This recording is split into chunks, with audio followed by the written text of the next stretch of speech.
नमस्कार दोस्तों, आप सभी का एक बार फिर से स्वागत है हमारे चैनल जतिन लाइफ स्टाइल में। आप सभी को हरियाली अमावस्या की हार्दिक शुभकामनाएं। आइए मिलकर सुनते हैं हरियाली अमावस्या की व्रत कथा।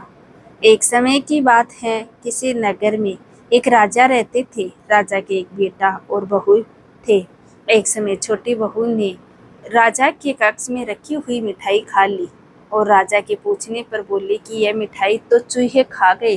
चूहों ने देखा कि इस छोटी रानी ने हमारा झूठा नाम लगाया है, इसका सच हम सबके सामने लाकर रहेंगे।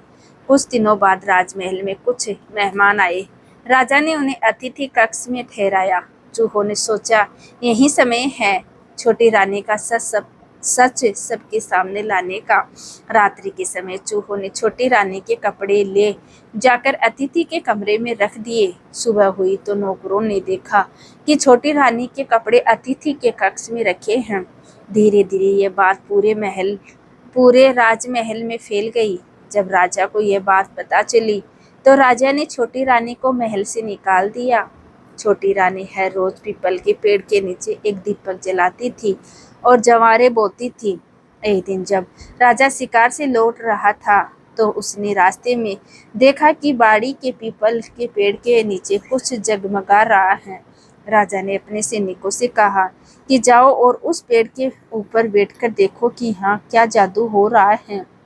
राजा के सैनिक गए और पीपल के पेड़ पर चढ़कर अब बैठ गए।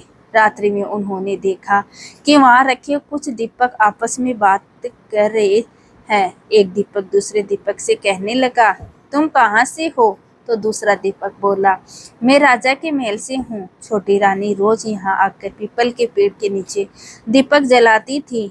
आज हरियाली अमावस्या है, लेकिन छोटी रानी नहीं आई क्योंकि राजा ने उसे महल से निकाल दिया।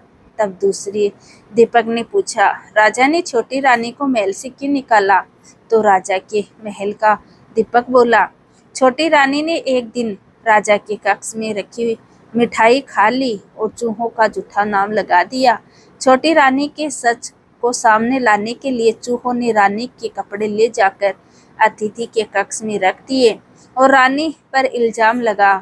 फिर राजा ने उन्हें महल से निकाल दिया। इसलिए आज मैं सुना हूँ। सिपाहियों ने जब यह बात सुनी तो वह तुरंत पेड़ से उतरे और महल में जाकर उन्होंने राजा को सारी बात बता दी। यह सुनकर राजा ने छोटी रानी को महल में वापस बुलवा लिया और छोटी रानी ने पीपल के पेड़ में दिया जलाने का अपना नेम फिर से शुरू कर दिया। तो दोस्तों, ये थी सावन महीने में आने वाली हरियाली अमावस्या की कहानी। यह कहानी आपको कैसी लगी कमेंट करके ज़रूर बताएं और साथ ही साथ मेरे चैनल जतिन लाइफ स्टाइल को सब्सक्राइब करना ना भूलें। बोलो जय भोलेनाथ की, जय माँ पार्वती की।